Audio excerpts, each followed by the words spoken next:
Les amis, on est au Hermel, à 1 heure et demie de Baalbek. Regardez, on est entouré de montagnes, de vallées et du hameau de Hermel.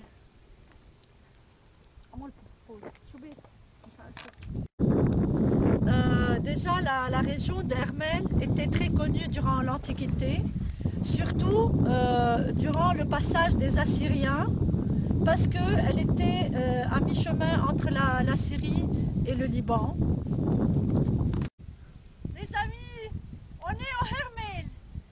Regardez tout autour de nous, on a les contreforts orientaux. On est entouré de toutes les chaînes de montagnes possibles et imaginables. Le Hermel était une des frontières de l'Antiquité. Elle est connue pour avoir une grande forêt, la plus boisée, et on est à 5 km. On est à 5 km de l'Oronte, le fleuve de l'Oronte. Et là, je suis, regardez, à ma gauche, il y a le hameau du Hermel. On va aller voir ce qu'il y a sur ce hameau. Allez, on y va. Et les rapports entre les Assyriens et les Phéniciens étaient vraiment importants, surtout dans l'exploitation de la forêt du Liban et surtout du côté du Hermel.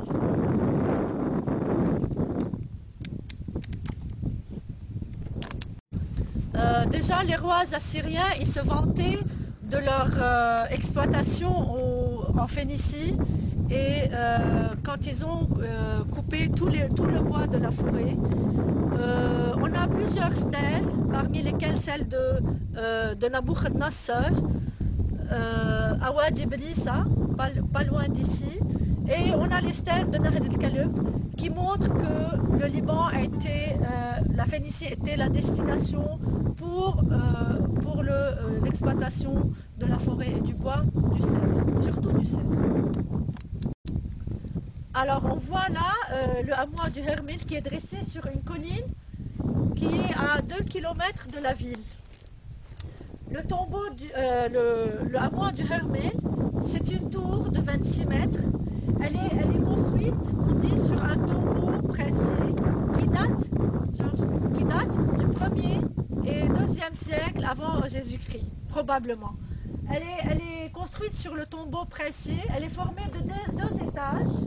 L'étage inférieur, sur lequel on voit des scènes de chasse, et l'étage supérieur, où il y a des pilastres avec des chapiteaux ioniques.